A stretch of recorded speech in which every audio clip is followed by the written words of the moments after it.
He was the kind of man who had faced gunfire without flinching, who had jumped from helicopters into dark, uncertain seas, who had carried brothers on his back through smoke and chaos. But the day Chief Petty Officer Ryan Hayes walked into that small-town animal shelter, it wasn't war that tested his courage. It was a dog no one else wanted. The dog was labeled aggressive, unadoptable, a liability. Volunteers avoided his kennel. Families crossed to the other side of the hallway when they passed him. He didn't bark like the others. He simply sat there, silent and rigid, his amber eyes following every movement with a mixture of fear and defiance. A red card hung on his gate like a warning sign. Most hated dog in the shelter. Before we go any further, if you believe in kindness, in second chances, and in the idea that no soul is beyond saving, take a moment to like this video, share it with someone who needs hope, and subscribe to the channel. Your support helps stories like this reach hearts that may need them most. And tell us in the comments where you're watching from. Ryan hadn't planned to adopt a dog that day. In fact, he hadn't planned to adopt at all. He had retired from active duty just months earlier, leaving behind the only life he had known for nearly 15 years. The transition to civilian life was harder than any mission briefing. There were no clear objectives, no team to rely on, no structure to hold his days together. Nights were worse. Sleep came in fragments, broken by memories that arrived uninvited and refused to leave quietly. The silence in his small rented house was heavy. He had grown used to constant noise, boots on metal decks, helicopter blades slicing through air, distant thunder that wasn't thunder at all. Now the quiet pressed in on him. His therapist had suggested companionship. Not necessarily people. Something steady. Something grounding. Something alive. That suggestion is what led him to the shelter. He walked past rows of hopeful faces and wagging tails. Labradors that leaned eagerly against their gates. Small terriers that yipped with nervous excitement. Puppies tumbling over one another in clumsy joy. He felt their need, their innocence. But then he saw the dog at the end of the hallway. Large. Muscular. A German Shepherd mix with a coat of deep sable and black. A scar ran along his muzzle, pale against dark fur. One ear stood upright, the other tilted slightly, as if permanently unsure. The name on the tag read Titan. Careful with that one, a volunteer had warned quietly. He was returned twice. Growled at a child. Snapped at a man who tried to grab his collar. We think he might have been mistreated before he came here. He doesn't trust anyone. Ryan stepped closer anyway. Titan did not lunge. He did not bark. He simply stared. Not with wildness, but with something heavier. Something wounded. Ryan recognized that look because he had seen it in the mirror more than once. There was a stillness between them. An unspoken understanding. Ryan knelt slowly, careful not to make sudden movements. He extended his hand, not to touch, but to offer presence. Titan's eyes flickered, cautious. For a long moment, nothing happened.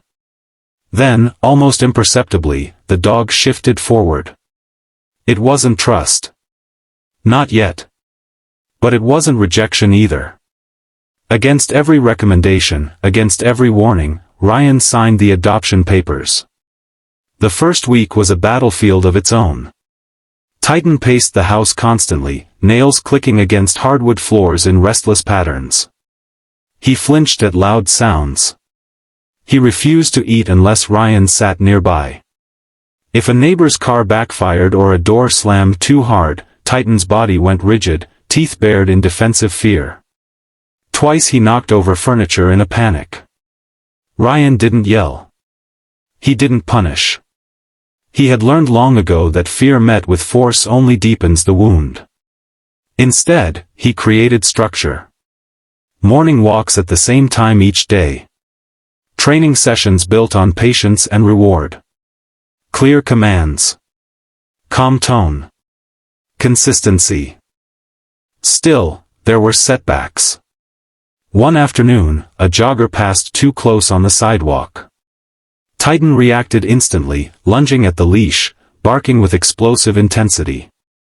The jogger stumbled back in terror. Ryan felt the sting of judgment in the stranger's eyes. That look again. Dangerous. Unpredictable. Not worth the risk. For a split second, doubt crept in. Maybe the shelter had been right. Maybe he had made a mistake. That night, Ryan sat on the living room floor, back against the couch, exhaustion pressing down on him. Titan lay across the room, watching but keeping distance. The space between them felt like miles. Ryan's thoughts drifted to teammates he had lost. To missions that had ended differently than planned. To the weight of responsibility he still carried. Without fully realizing it, he began to speak softly into the quiet room, not expecting a response. He spoke about guilt. About waking up at 3 a.m. with his heart racing. About feeling like he no longer knew his place in the world. Titan's ears twitched. Slowly, cautiously, the dog stood. He crossed the room in measured steps and lowered himself beside Ryan. Not touching. Just close. Close enough that Ryan could feel the warmth of another living being. Then, after a long pause, Titan rested his head gently on Ryan's knee. It was the first voluntary contact. Something shifted that night. Progress came in inches, not miles. Titan began responding more reliably to commands. He learned to sit calmly when strangers passed at a distance. He started eating without hesitation. The pacing lessened. The growling became rare. But the real breakthrough happened unexpectedly. 2 months after the adoption, Ryan experienced one of his worst nights. A storm rolled in, thunder cracking across the sky like artillery. Lightning flashed through the windows. The sound triggered something deep inside him.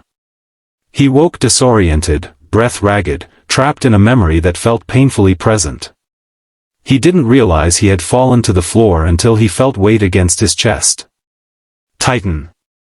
The dog had climbed onto him, pressing his body firmly but gently across Ryan's torso.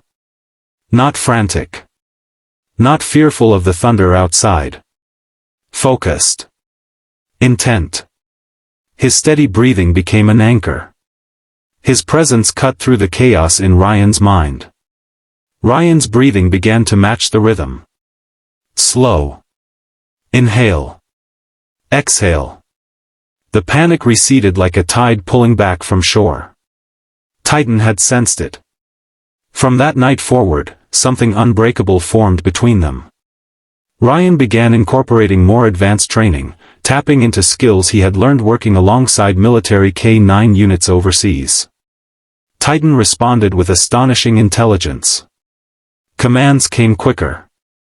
Focus sharpened. Confidence grew. The dog who once cowered at every unexpected noise now walked beside Ryan with steady composure. Word spread quietly through the neighborhood about the aggressive shelter dog, who was no longer aggressive. Children were taught to approach respectfully, and under Ryan's supervision, Titan learned to sit calmly while small hands patted his back. The same dog who had once been labeled unadoptable now waited patiently for gentle affection. But the most profound transformation wasn't Titan's. It was Ryan's. He began sleeping longer stretches. He started volunteering at the shelter on weekends, working specifically with the dogs considered difficult. He saw in them what others didn't want to see. Fear mistaken for aggression. Trauma disguised as hostility. Souls misunderstood. One afternoon, the shelter director pulled him aside and admitted something quietly. Titan had been scheduled for euthanasia the week Ryan walked in. The red card hadn't just been a warning. It had been a countdown. Ryan looked down at Titan, who was lying calmly at his feet, tail thumping lightly against the floor as if sensing he was being spoken about. The thought hit him like a wave. One decision. One moment of choosing compassion over caution. That was all it had taken. Months later, during a community event at the local park, a loud generator malfunctioned, erupting in a burst of sparks and noise. Panic rippled through the crowd. A small boy froze near the machine, overwhelmed and terrified. Before Ryan could react fully, Titan was already moving. Not toward the noise, but toward the child. He positioned himself between the boy and the generator, body steady, presence calm. He didn't bark. He didn't lunge. He simply stood there, a barrier of quiet protection. Ryan reached them seconds later, shutting off the machine and guiding the boy back to safety. The crowd watched in stunned silence. The most hated dog in the shelter had just acted with instinctive guardianship. Later that evening, as the sun dipped low and painted the sky in shades of gold and amber, Ryan sat on his porch with Titan resting at his feet. The air was still. Peaceful. The kind of quiet that no longer felt heavy. Ryan understood something then. He hadn't rescued Titan alone. Titan had rescued him right back. If this story is touching your heart, take a moment right now to like the video and share it with someone who believes in redemption. Stories like this remind us that broken doesn't mean beyond repair. And before we reach the end, I want to ask you something special. Comment the word "second chance" if you believe every life deserves one, no matter the past. In the years that followed, Ryan and Titan became a familiar sight at the shelter, at community events, even at veteran support groups where Titan quietly leaned against those who struggled with invisible battles. The dog who had once been avoided now offered comfort to others who felt misunderstood. Titan never became famous. There were no headlines. No viral moments. Just daily acts of quiet loyalty. But sometimes the greatest transformations don't happen under bright lights. They happen in living rooms at 3 a.m. They happen in silent hallways where one soul sees another and decides not to turn away. The most hated dog in the shelter had simply needed someone brave enough to see past the label. And a Navy SEAL, trained for war but longing for peace, had found his next mission in the most unexpected place. If this story moved you even a little, please engage with this video, share your thoughts in the comments, and subscribe for more stories that remind us what humanity, and loyalty, truly look like. Your support keeps these stories alive. Because sometimes, saving one life doesn't just change the world for that one life. Sometimes, it saves two.